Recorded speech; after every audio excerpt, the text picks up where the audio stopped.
Would all rise, we'll have the reading of the prayer, please.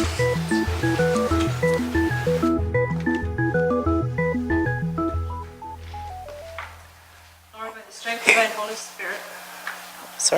Lord, by the strength of thy Holy Spirit, grant us a willingness to place service above personal gain and to respect our obligations of justice in our positions as members of the Council of the Town of Essex. Amen.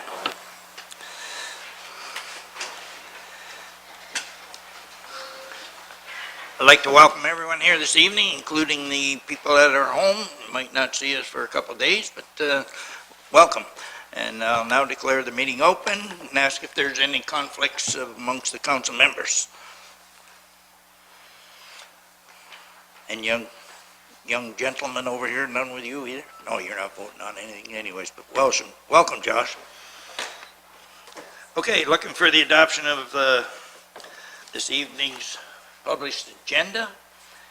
Councillor Bondi, supported by Deputy Mayor Malage. And do we have any additions from the clerk? Through your worship, I don't have anything. Councillor Scott? Is this an addition for new business? Yeah, I just Yes, wanted sir. to add, I wanted to speak to County Road 50 this evening. Okay, thank you, sir. Anything further? When the time is appropriate, I have two notices of motion as well.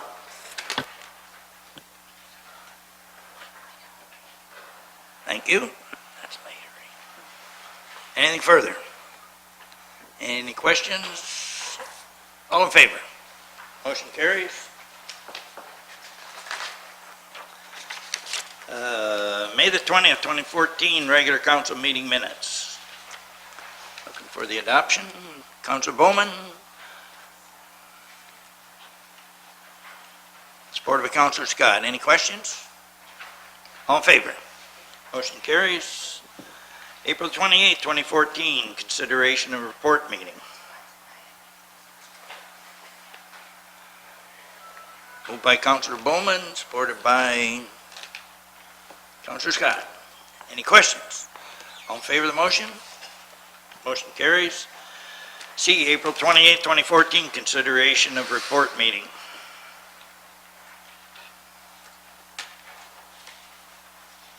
Deputy Mayor Malash moves, supported by Councilor Bowman. Any questions? All in favor? Motion carries. D, May the 5th, 2014, Court of Revision. So moved by Councilor Baker, supported by Councilor Bondi. Any questions? All in favor of the motion? Motion carries.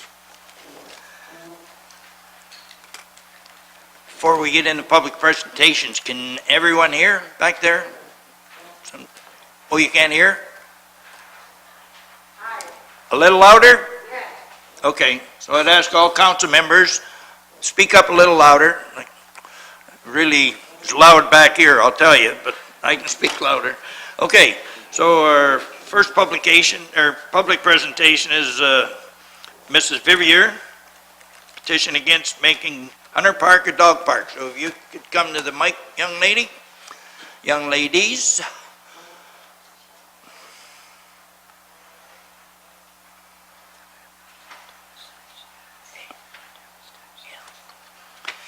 And Mrs. Vivier, I'll remind you, once you get started, you have 5 minutes, okay? That's not very long. Well, okay. In regards to Hunter Park, the town of Essex bought that property from my husband and myself. And at the time, we were told that it was needed a green area for a park for the tots in our area.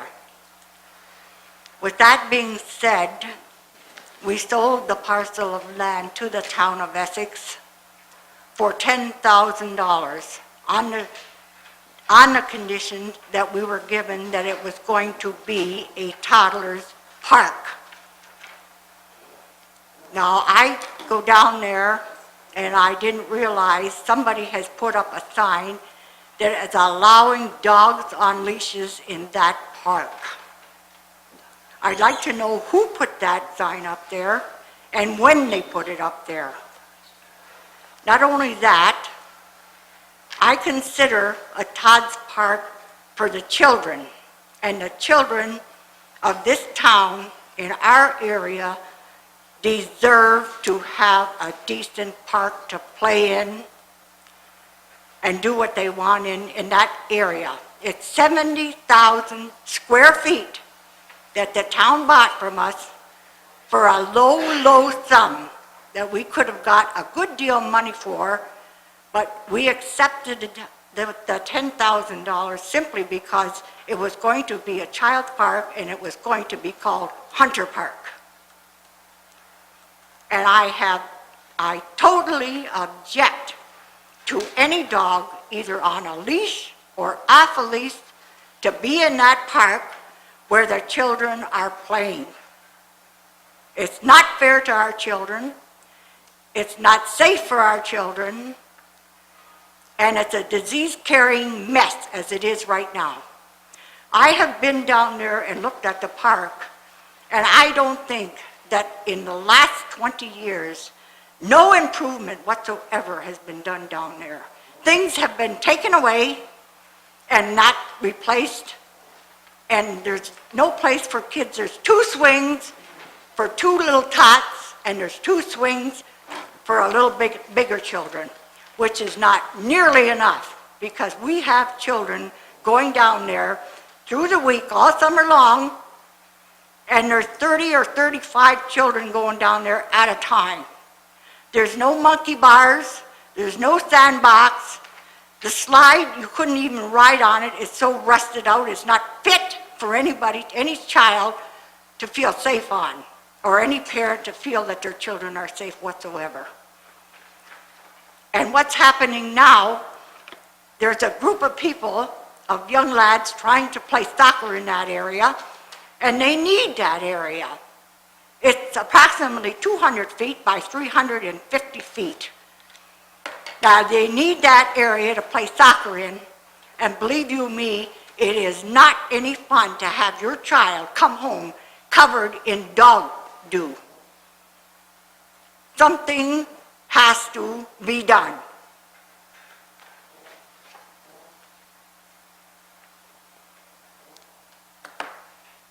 Is that it? That's For now. for now? Okay. I might first get a couple of your questions answered by going to administration. I'd asked Mr. Sweet if he knew who and when, the sign was put up by. Through your worship, I'm not aware of any sign allowing any dogs to be off a leash in the park. We have the dogs must be on a leash signs up in all our parks, but I'm not aware of that, so I'd have to take a look to see if someone else put a sign up, but it was not our department. Okay, thank you, sir.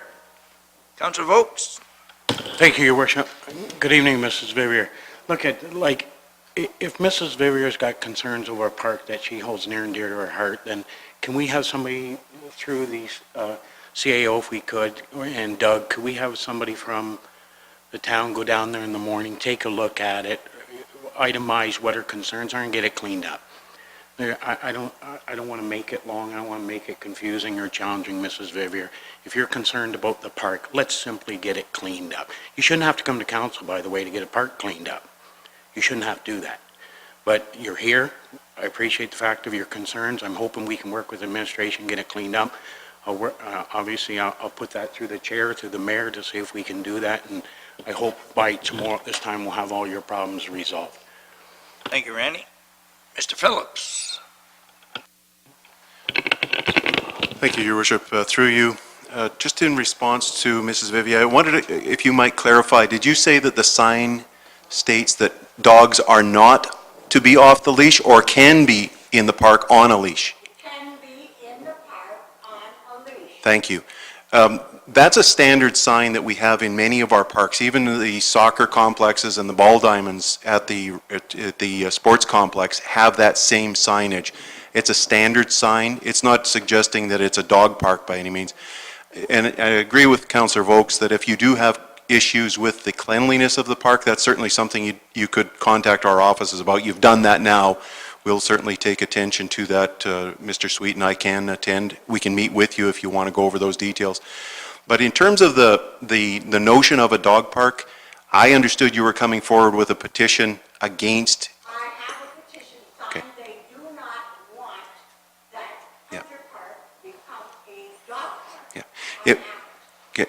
Okay, if I might finish, certainly it is on the agenda, and the comments, I guess, from administration are that we are still looking long-term, working with groups in the community that are interested in planting a dog park, creating one formal, and they have some funding associated with that they've done some fundraising.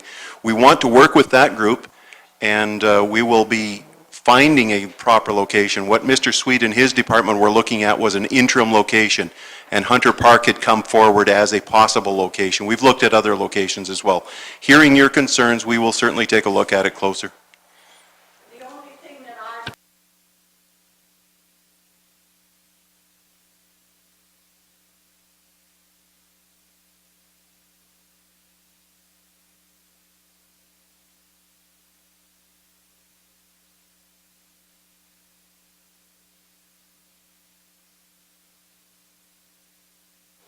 And as you just heard Russ say, it will happen tomorrow morning by at least administration. I'll have time to get there also, Mr. Favier. So is there anything further, any questions or comments from council? Councilor Vokes? Ms. Favier, I too, before I go to work in the morning, I'll swing by first thing in the morning, take a look, and then I'll be talking to Doug tomorrow. Okay, thank you very much, young lady. Councilor Bowman? I believe she has a petition, so I think it appropriate that we receive that petition. Sure. yes, I have it. Yep.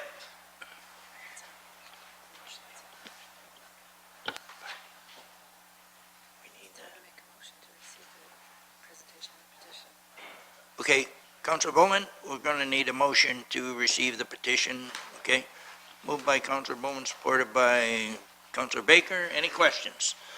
All in favor of that motion? Motion carries. And Councilor Baker? Want to see this? Who wants to see that? That's We'll, my right here. petition. we'll give it to the clerk. Yeah, we'll take it. So, Yes, that's the one you, okay. I have it. Okay, thanks. thank you. So through you, Your Worship, to Mr. Sweet, what are our plans for that particular park in terms of, are there any, I can't recall if we are budgeted any improvements for playground equipment, things of that nature for that park? Through your worship, currently there's no plans, and with the master plan, that is what we want to do with all our parks. Hunter Park does have one of the older playground systems within our municipality, so when it's replaced, it will be near the top of the list, and I did talk with a couple ladies on that. So there's a plan. We wanted to make sure it is a neighborhood park, but that's part of the master plan to get that criteria set in place. So, again, so through you, so the open house part of the master plan, there's dates that are being established on the website for open house. I think that's the time where people can have input into your master plan. The master plan is going to be presented for all our parks, correct? Correct, there's 3 open houses plus an online survey to gather the same information for the town's master plan.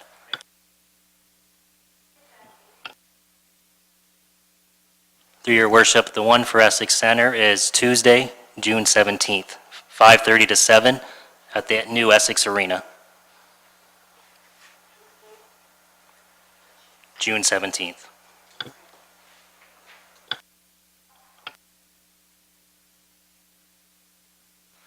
Okay, thank you very much. I see that the Harold Kinsman group is here now. We were going to have them on our agenda first this evening. So, gentlemen, welcome, and come on, you got the microphone.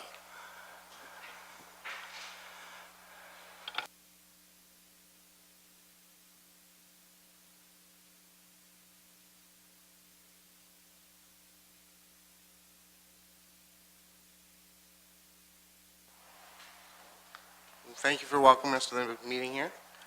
We wanted to present our final payment for our pirate ship project down at Colchester Park, and thank Town Council for allowing us to do that type of loan ahead of time to complete our project in advance.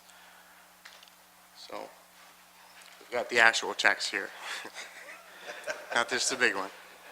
Good. I don't know if anyone else has a couple tears in their eyes, but I do when I saw that 11,000. And on behalf of everyone, and everyone will have a chance to say something, but on behalf of everyone in the county, not only Colchester Village or Harrow, but everyone in the county, because they come from Tecumseh and Bell River to that ship. So kudos to you gentlemen for the wonderful job you're doing down there on behalf of all of us in the municipality. So thank you very much, and anyone else wants to say anything?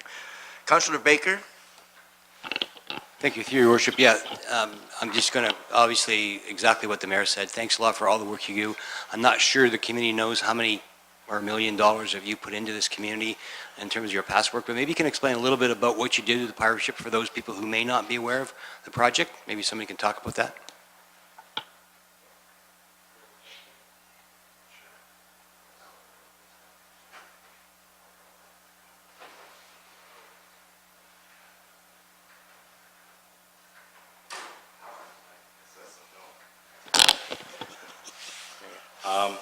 It was great to put this project on. Like you say, there's been a ton of people from all over the county, not even the county, from out of country that's come down there and enjoyed the park. And also want to appreciate the town councils of Essex investment in the splash pad down there to complement the playground area. It's just been a huge hit with everybody down there. But the main thing, it's accessible for the young kids that don't have the opportunity to walk in there. They have to roll on in, so they get to enjoy it as well. The project started as, we did get a Trillium grant for $75,000 to really get the project started. We had some dollars saved up as well, and with the town council's help, of course, and our fundraising and what have you, all the different events we put on and gotten community support with, kind of made it all happen. Thanks, and just to follow, just initiatives like this, which many people know, I mean, without volunteers and groups like this, a community like ours can't exist in terms of the work that's being done. Without volunteers, we could never afford to do all this. So thanks a lot for the work you do. I know how many countless chicken and rib fest you put on and lobster fest and everything. It's been great work, and thanks a lot. Councillor Scott? Yeah, I just want to echo, through your worship, the sentiments of yourself and Councillor Baker and all council. You guys are awesome. The Kinsmen are awesome. The partnership is invaluable to our town, and I really appreciate it. My kids use that park all the time. Danny, I just saw you there on the weekend. It's used by everybody. It's an excellent, excellent attraction for our municipality. So thanks very much, and we look forward to partnering on the next thing with you guys. Thank you.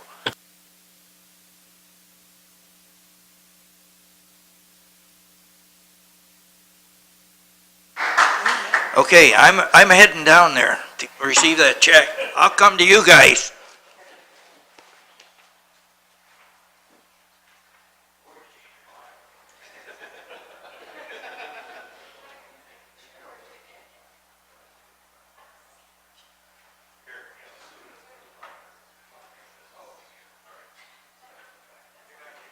He's got it.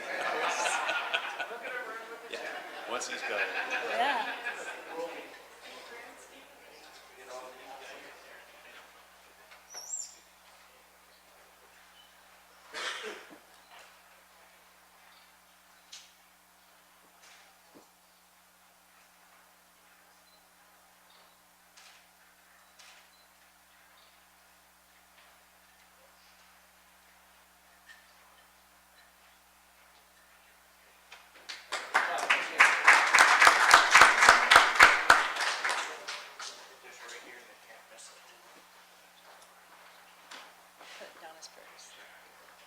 Put it, yeah, it's almost big enough, that person. Yeah, the real one.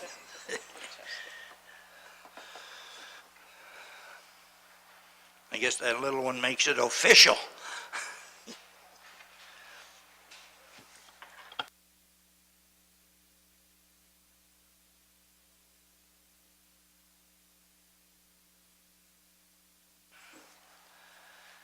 Our next presentation is Mr. James Lamore, Bulk Portable Water Outlet in Harrow Center. Welcome, sir. And again, you have 5 minutes. Good evening, Mayor, members of the council. Thank you for considering my presentation. I was here approximately 2 years ago. Going to hit your button, sir, that purple one. Are we on now? I was here approximately 2 years ago requesting pretty much the same thing, that a bulk portable water dispensary be available somewhere in Harrow. Now, I know the Walkerton debacle is still has every business pretty much paranoid over dispensing water to anybody, because I've inquired with a few places around town and no one is willing to dispense water because of the issues that may come up. But the rules are what they are, and I think we can live within them. I think all that they did was tighten the noose a little bit on the regulations, but we can still breathe with it. I'm asking for a water facility again because the Country Depot, which had a 2-inch outlet for many years, now no longer sells water.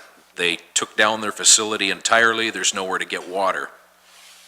So I think the challenge is not whether a proper and safe water dispensing facility can be erected, because it can. There's nothing in the regulations that says it can't.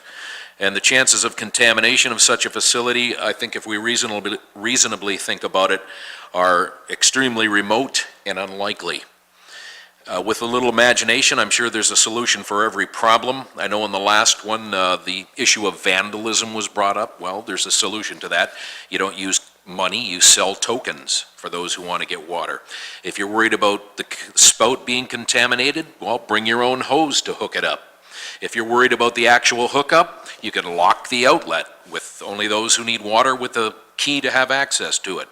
So I think the concern really here is the need for it. Will anyone use it? And if so, to what extent? Well, I think yes, it will be used. That's been proven by the outlet at the Country Depot, which was well frequented by both businesses and a few individuals such as myself. I asked for some of their records showing the usage, but now that they're out of the water business, they told me that the records were no longer available. But I do remember there was probably at least a dozen businesses that went in on a regular basis to that outlet to get water, because we always signed a sheet as we used it. And I calculated that there, by the end of the season, which would be around October, November, there was usually, and he left all the sheets on the board that we signed, there were probably about 6 sheets with about 30 fill-ups on each sheet, okay? So 180 fill-ups, all right? And the possibility that others may use it if they knew that it was available to them. And right now, I'm just kind of wondering where all those people that were on there are going to get their water right now. I'm assuming a lot of them are probably going to the Malden Center to get that. So I'm thinking, yes, it will be used. Would it make fiscal sense?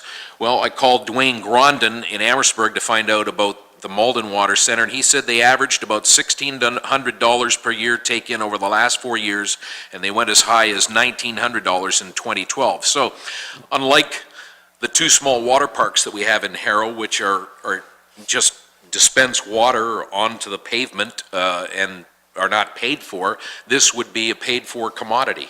People that want it would pay for it. So it would be bringing in revenue. And I think having such an outlet would provide for a plan B in the event of some calamity, not the least of which could even be an earthquake, which we've experienced here. What if all the county wells had a contamination problem from cattle or chemicals, or maybe they don't want sulfur in their water, and this would provide an option to them? So what they could do is they could go get themselves a poly tank and fill it up. That's what I do currently. So I think a year-round dispensary could serve as a last resort for people to have water, especially in the event of an emergency. It could give the community a sense of security, knowing that if there is an emergency, there's still somewhere that they can rely on to get safe water. And once built, it's there for all time, and it requires little maintenance. I asked Dwayne Grondin once again about maintenance, and he said it doesn't take much. It pretty well runs itself. Yes, they have to get a part here or a part there, but it really takes care of itself. And I think it's something that if it had, the town could be proud of by ensuring residents that, yes, there is a Plan B, and so that if anything came up, there would still be water. And in the end, perhaps it just boils down to it's better to have it and not need it than not to have it and need it. That's it, sir? Thank you very much. Well, like you said, we've heard, this request in the past, and I don't know if we need to do a lot of discussing of this issue again before we receive a report. So, first of all, I'd like to have someone make a motion that we receive his presentation, and then maybe another motion to get a report from council, and then maybe I'll open it up for questions if you're agreeable to that. Councilor Baker. And Deputy Mayor, second. Okay, any questions to that? All in favor of the motion? Motion carries. First of all, I'll go to Mr. Phillips, who has a couple comments, and then open up to council members. Thank you. Through you, Your Worship. This is an item that administration has looked at, and certainly a report can come forward, or at least another study on it. I'm not familiar with Jim's initial presentation done a couple of years ago, but certainly in conversation with Chris Nepsey and Andy Graff, they've apprised me of the background. Both of those gentlemen could not be with us this evening. Chris is out of town. As far as a user pay system, that's what our water utility is. To create the infrastructure, as is being indicated, there's a cost estimate of $20,000 to $25,000 to put that system in. And the recovery rate, not to get argumentative, but the recovery rate, when some of these other communities are talking about $1,600, $1,700, we're familiar with that as well. There's a cost of water, there's a cost to produce the water, so I'm not sure that we're talking about a net number there, or more of a gross in terms of their sales. So the margins on water sales are very, very narrow, and the costs and the concerns of cross-contamination and other things, and as you indicated, everything post-Walkerton is, it's a new era. Concerns with cross-contamination, security and regulations, standpipes are a thing that have kind of lasted a long time, but I don't see too many communities building them anymore. It is a user pay system, and has been suggested, I think, to you before, that if you want to have a system brought into your residence or down that street, that can be done by way of petition. That apparently is not an avenue you want to pursue. But in terms of the council's willingness to proceed with that, we can bring forward a report that speaks to the costs and the ongoing maintenance and repairs to a facility like that, and any other administrative concerns. Councilor Baker? Yeah, through your worship, so Mr. Lamore, what's your frequency of requirements for water? How often, again, what size do you need to fill up for your residents? Personally, I have a 1,000-gallon tank, that's approximately 1,000.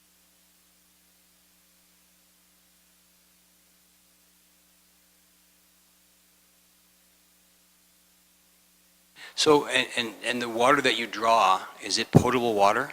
Yes, it's possible. And that is from where? Currently? Well, currently, where do you get it? I have to go to Malden Center. And is that potable water? Yes, it is. Right from that tap. So my questions now are to administration then. So I guess maybe in the report we can address how many other municipalities might have a open system like this. And I too am concerned about our risk as a municipality under, the new regulations and concerns.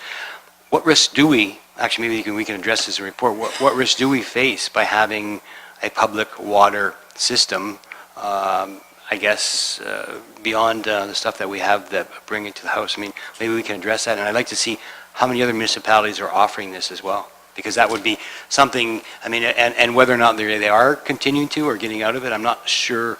I need to be able to hear what their risks are and who else has it in their communities first.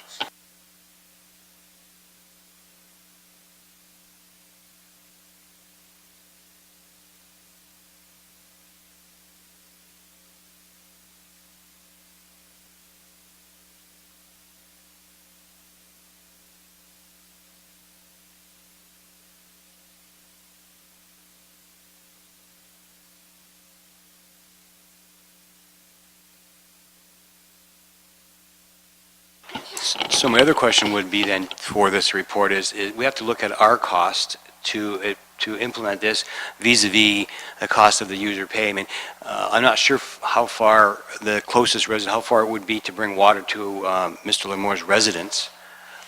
We need to look at what that cost would be too. I mean, because that's a user pay. Then we can balance this, because I'm not sure how many residents are going to be would use this. I guess that's part of the study. How many, if we went down this road or looked at the cost, how many would use that, and how long would it take for us to recover our money? And that's the other issue we have to, I think, address in a report, maybe, if we could. Right, Mr. Phillips? Thank you, through you, Your Worship. Our understanding of the Country Depot, where I think you were getting your water before, was that they only had a handful of users towards the end. Only one residential that I'm aware of, and that would have been Mr. Lemore. So in terms of, they themselves got out of that business, not maybe for the environmental aspects, but the cost recovery on it. I think it gets to a point where they weren't generating enough off of it either. I don't wish to comment on their business line, but I would suspect that was when they moved to the new location, it was a matter of them not being able to maintain that service. I know Mr. Nepsey has provided Mr. Lemore with an estimate of costs, I think, before to run a line in there. As I recall, it's in the many thousands of dollars, but certainly that's something we can report on again. Councilor Bondi? Thank you. Also in the report, I was wondering if we could see how a supply of water or a lack of supply of water fits into our emergency preparedness plan.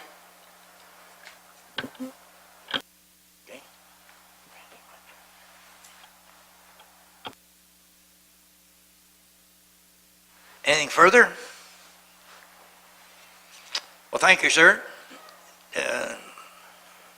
We'll get a report back to us and be in contact with you. Hey, we got the vote. To receive it. Okay, we need a motion to make a report out by, no, okay. Councilor Baker, supported by Councilor Scott. Any questions to the motion? All in favor? Vote. Carried unanimously. Thank you very much, sir. Our next presentation is by Gordon Williams and Kirk Smith, 114 Adelaide Street, Harrow, repairs to the water line. Welcome, gentlemen. And that purple button turns it on and off. My name is Gordon Williams. I'm very nervous about this. I've never presented anything at council. Over the last 5 or 6 years, we have had 3 water line breaks on the town portion of the property. The first 2 were not fixed correctly. The third one we noticed May 13th, reported it the 14th. Somebody came out and checked it.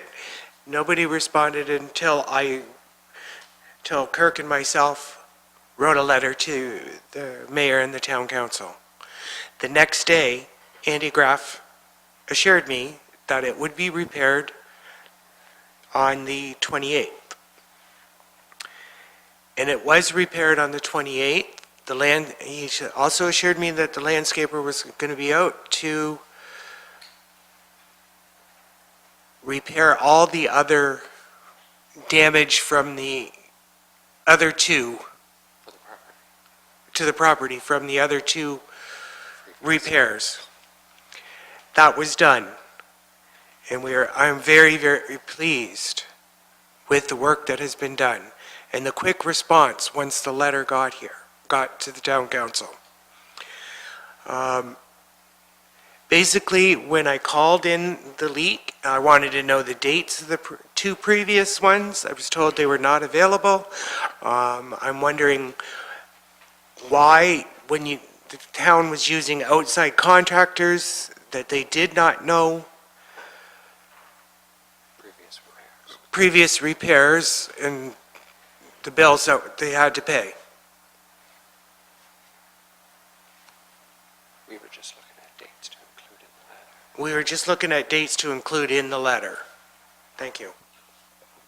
Okay, thank you, sir. That was a question. Anyone? Mr. Phillips? I can't see there being an issue unless there was, private information that you were looking for, but certainly that's something we should be able to provide is the dates. Apologies if that was not provided to you earlier. I've made a note of that. I'll get that information to you immediately. Thank you, Mr. Phillips. Anything further? Councilor Baker. Thank you, Your Worship. I think it's important at this point we should, keep reiterating the fact that there's a process for residents to call in, to go online.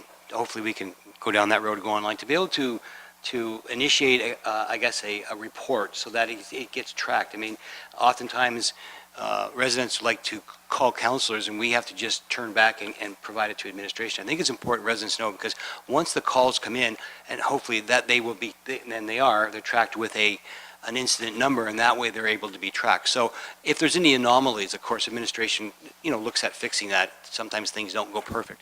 But it's just important that the public know that the first line of communications is with administration, either calling in the number or going online. And I think we may be going down that road, hopefully, about being able to put your report a call online. So I don't know where that's at, but I just want to make sure that the public know that's the first line of communications, to make sure you call in and get a number, ask for a report number too, okay? Anything further? Looking for a motion to receive gentleman's report. Councilor Bowman and Councilor Baker. Any questions to the motion? All in favor? Motion carries. Thank you, gentlemen. And it's nice to be looked after, isn't it? And I'm sure you passed that on to Andy and his group of people that looked after your properties to repair it. Yeah, thanks. Unfinished business. Number 8, reports from administration. Corporate Services, report number 2014-15, Tot Park, designation as smoke-free. That Tot Park being the one adjacent to the town office. Councilor Bondi, supported by Deputy Mayor Malash. Councilor Bondi, comment? We just received it, right? Okay. Thank you, Mr. Chair. I'd like to have a discussion about the Tot Park. It's a beautiful Tot Park, and I encourage everybody who hasn't checked it out to check it out. And Councillor Scott and I were there a couple weeks ago, week and a half ago, with some senior administration and lots of community supporters and 3 daycares. And a light bulb went off in my head, and I thought, oh my gosh, this is a beautiful park, and I would hate to see somebody light up a cigarette right here. So I thought I'd bring it to council immediately, because right now it's beautiful, it's pristine, there are no cigarette butts there. So it's a good opportunity to put up a bylaw immediately, and maybe we could even get that bylaw passed at our next council meeting, and have a smoke-free park in Essex. And if we're thinking along that way, and I believe Essex Council is thinking along going in that direction eventually, I think that this is the perfect park to start with. Being a Tot Park, there's only really little kids there, and it's close to many daycares, and it just really makes sense. And I would really hope that council would support this. And as you can see from the report, Donna Hunter has a couple of different options there, and I'd just like to open the discussion about making that a designation immediately, so that we don't have to worry about sending staff over there to pick up cigarette butts. It's beautiful, and I believe the children deserve to have a smoke-free playground. And this one, there really shouldn't be any questions here. There really shouldn't be any reason why we wouldn't want to do this immediately. I know we are having a public open house on June 9th, but I really feel that everybody would support this. And even if everybody doesn't support this, I think that this is a park where the council needs to take leadership and have a bylaw there. And I'm not sure, I would love to hear Mr. Grondin's comments on this too, from a youth perspective tonight. So I just want to open the doors, have that conversation. And tonight I am seeking council support to make the Tot Park immediately smoke-free. Thank you. Thank you. Deputy Mayor Malash. Thank you, through you, Your Worship. I just want to agree with what you're saying, Councillor Bondi. I think now's the time to do something with the Tot Park. It's a contained park, and that's the only use for that park. It's not like if it's men's leagues or women's leagues or something like that that uses the park. It's only little kids. School grounds don't have any smoking in their facilities. There's a reason for that. I think we want to discourage smoking in a tot park. And I do agree that we are having an open house on June the 9th. But the thing is that even once the open house comes through, we're approaching summer and things start to slow down a little bit through the summer as far as materials that we cover. It could be the fall and then we're into an election. It could be a good 6 to 9 months before something actually happens on this. I would suggest that, and I agree with you, that it is a good time before the cigarette butts start falling through the cracks and the tiles there, and I would agree. I'm just going to stop there. I would agree that it's probably a good idea to move forward on no smoking in that top park. Okay, we have our youth member here, Josh, going to speak for the first time, and he's not even nervous. Way to go, Josh. Yes, sir. Well, I wouldn't say I'm not nervous. Through you, Your Worship, I would like to agree with you, Councillor Bondi. I think that now is definitely a good time to go through with putting that policy in place. I think it is very important that the town shows leadership in sort of like not supporting smoking just in general. And I think as a first step, this top park would be a good place just because they're young, so they really shouldn't be around that anyway. So, thanks. Thank you very much, sir. Councillor Baker, and then Councillor Bowman. So just as a procedure, was that a motion, Councillor Bonnie, and would you like a seconder for that? Was that a motion? Because we're discussing something without a motion on the table, so. No, yeah, we don't need it yet. We're just, right? No, we already voted on that. We didn't. Yeah. All right, so we're just discussing then the report itself. Okay, fair enough.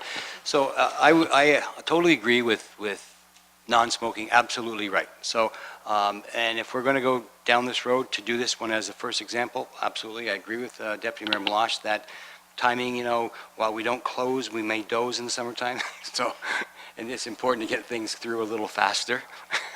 But having said that, we are going to through the open house.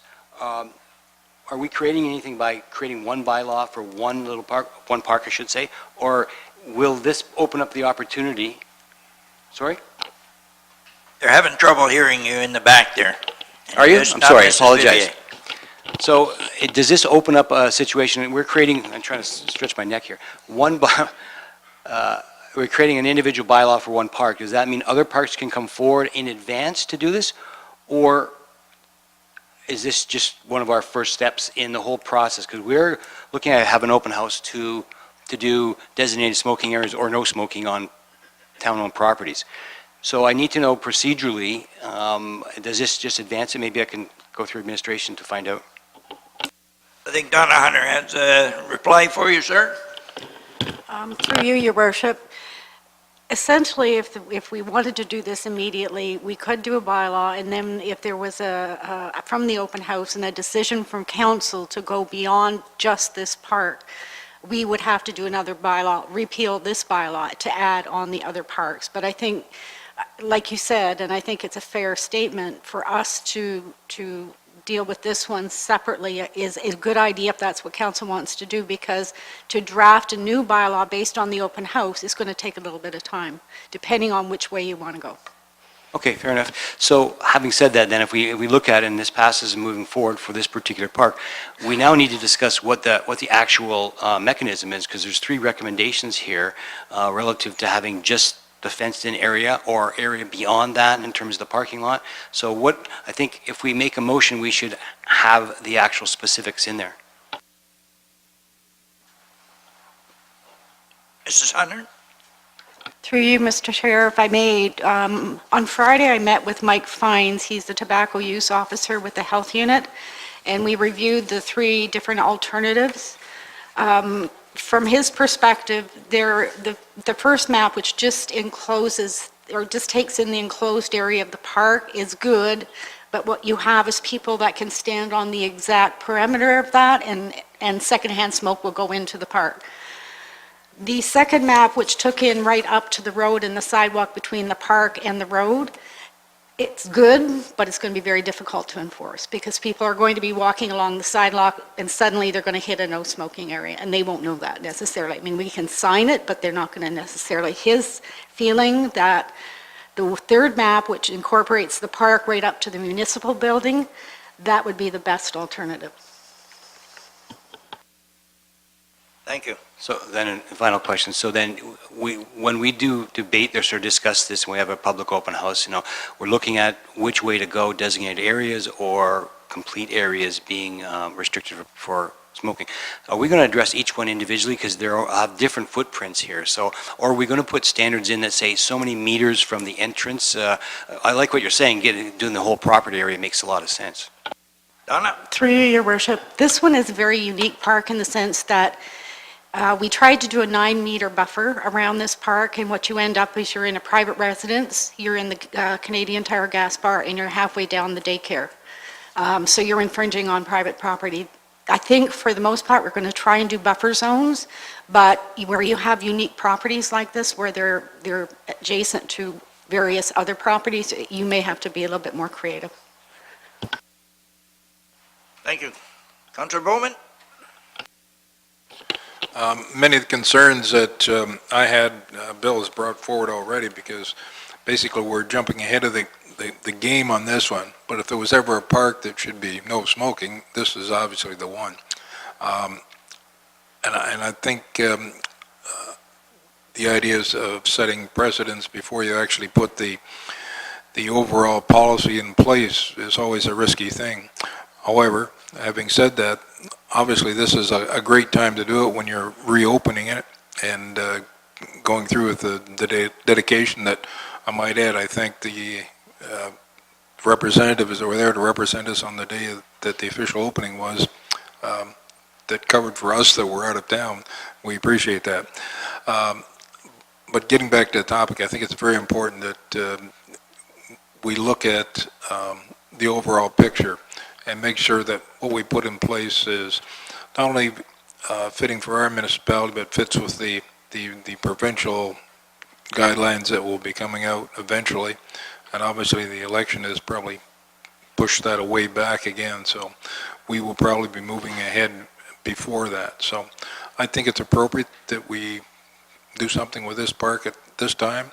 And I agree with Donna that when you start doing the lines in the sidewalk type thing, you will have difficult problems. And if you look around the high schools, you'll see where that line comes, where the school board's jurisdiction ends and you're on city streets, because that's where the cigarette butts are.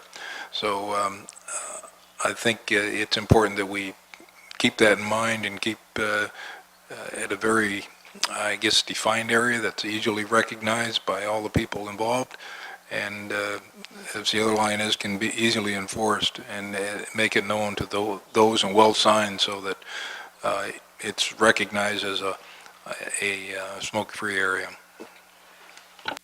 Thanks, sir. Councillor Vokes? Thank you, Worship. I need a little help here, because I'm trying to figure out, I got the utmost respect for what Councillor Bondi's trying to do, but I'm trying to discover the difference between 4-year-old little Johnny playing at the Tot Park and 4-year-old little Johnny playing at any park we have.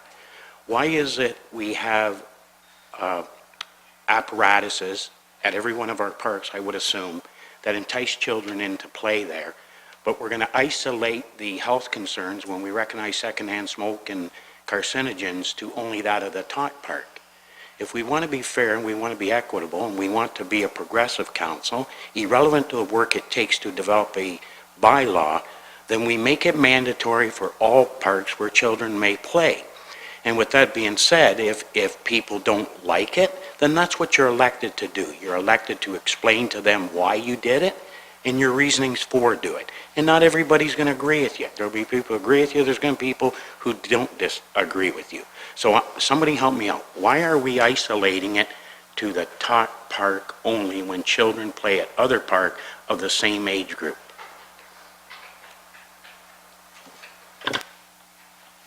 Mr. Phillips?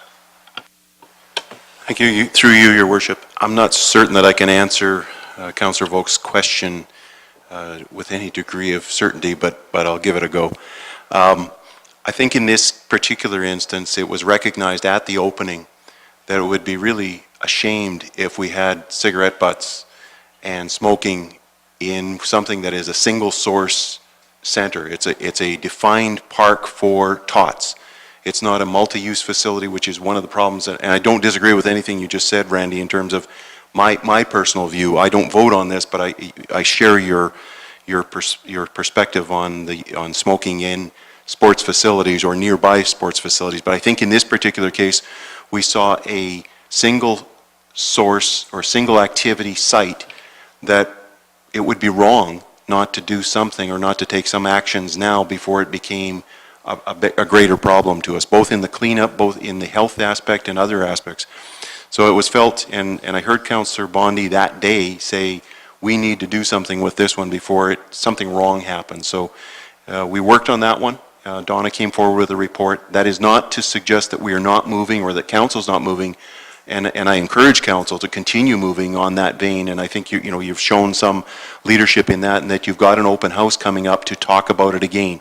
And I think that that's the next step. But in this particular case, it was this is a single activity site. It engages very young people, and it's something that that combination of the carcinogens and the smoke and the health aspects and the youth should not be mixed. I appreciate your views, Mr. Phillips, and I'm certainly not going to challenge them. And it's obviously, sensible what you're talking about. But again, with that being said, I just look at somebody who doesn't have the opportunity to, where they're really perimetered on the fact that they can only use the park that is close to their piece of real estate. And we may not experience those problems, but there's a lot of people out there who do. And if I was a taxpayer, I wouldn't be able to understand, and I don't care what anybody tells me, why my son or daughter isn't protected by a bylaw when it comes to smoking in a public park, but the children that attend that park are protected. I just don't get it. Like it's not solid. It's not something that that covers our whole municipality. It's like we handpick who we're gonna take care of, and let the rest go based on having to write a bylaw based on a smoking open house. And I'm going to support this. I don't want nobody to assume I'm being a hypocrite. I'll take what I can get. But with that being said, I think it's imperative that we spend a little bit of time, and whatever it takes, an application to do it, we do it across the board. And it's as I said earlier to the media today, we have to take a position, and we have to make it very clear that if we're going to have a public house, this council still has opportunity and still makes some tough decisions. And it was one of our tough decisions in relationship to protecting children that we are going to take a position that we as a council are going to accept the responsibility that all parks where children attend to play are smoke-free. If you want to talk to a public meeting that talks about sports complexes, that talks about harbors, that talks about whatever it may be in an open war area, then let's do that. That's imperative we have those public views. I can't see anybody arguing that we're protecting the children in our communities. Thanks, sir. I have Councillor Scott and then Councillor Bondi. Through your worship, I'll support this. My views have been smoking are public. I'm against it, wholeheartedly. But this is a small victory to moving forward. I'll support the motion. I don't think anyone's going to argue that it's a beautiful park, that there should be a smoking allowed there. I don't think that's going to be controversial. But I agree with Randy, we should be doing something else, and we will. I think that's going to come out of the June 9th thing, and we're going to be very progressive and have a comprehensive policy for the whole municipality. But I think this is a good move in the right direction. I'll support it. Sir, Councillor Bondi? Thank you. And I completely agree with you, Councillor Vokes, and I want my position to be very clear here.